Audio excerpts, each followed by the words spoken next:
ശബരിമലയിൽ പുതിയ കൊടിമരം നിർമ്മിക്കാൻ തീരുമാനമെടുത്തത് UDF സർക്കാരിന്റെ കാലത്ത് MP ഗോവിന്ദൻ നായരുടെ നേതൃത്വത്തിലുള്ള ദേവസ്വം ബോർഡ്. പ്രയാർ ഗോപാലകൃഷ്ണന്റെ കാലത്ത് ഈ തീരുമാനം നടപ്പാക്കുകയായിരുന്നു. ശബരിമലയിലെ ദേവപ്രശ്നത്തിൽ ജയിൽവാസം ഉൾപ്പെടെ പ്രവചിച്ചിരുന്നതിന്റെ രേഖകളും പുറത്തുവന്നു. ശബരിമലയിൽ പുതിയ കൊടിമരം സ്ഥാപിച്ചതിൽ ക്രമക്കേടുണ്ടെന്ന ആരോപണത്തെ തുടർന്നായിരുന്നു അന്വേഷിക്കാൻ ഹൈക്കോടതിയുടെ നിർദ്ദേശം. ഇതിനിടെയാണ് പുതിയ കൊടിമരം സ്ഥാപിക്കാൻ തീരുമാനമെടുത്തത് പ്രയാർ ഗോപാലകൃഷ്ണൻ നേതൃത്വത്തിലുള്ള ഭരണസമിതിയല്ലെന്ന് വ്യക്തമായത്.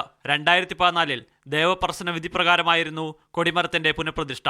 കൊടിമരത്തിൽ അനധികൃതമായി പെയിന്റ് അടിച്ചതും ജീർണിച്ചതുമാണ് പഴയ കൊടിമരം മാറ്റി പുതിയ നിർമ്മിക്കാനുള്ള തീരുമാനത്തിന് കാരണമായത്. UDF സർക്കാരിന്റെ കാലത്ത് തന്നെയുള്ള MP ഗോവിന്ദൻ നായരുടെ നേതൃത്വത്തിലുള്ള ബോർഡാണ് ഇതിൽ തീരുമാനമെടുത്തത്. പിന്നീട് പ്രയാർ ഗോപാലകൃഷ്ണ ഭരണസമിതി ഇത് നടപ്പാക്കുകയും ചെയ്തു.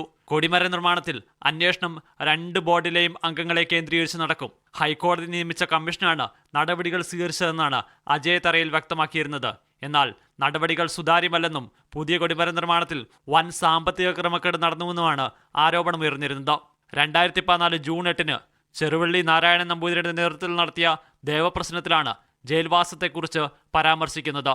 വ്യവഹാരം, അപായം, ജയിൽവാസം എന്നിവയ്ക്ക് സാധ്യതയുണ്ടെന്നും അതിനാൽ ക്ഷേത്രവുമായി ബന്ധപ്പെട്ടവർ സൂക്ഷിക്കണമെന്നുമായിരുന്നു ദേവപ്രശ്നത്തിൽ ചൂണ്ടിക്കാണിച്ചിരുന്നത്. കൊടിമര നിർമ്മാണവുമായി ബന്ധപ്പെട്ട സമയത്തായിരുന്നു ദേവപ്രശ്നം നടത്തിയിരുന്നത്. മീഡിയ 1 തിരുവനന്തപുരം.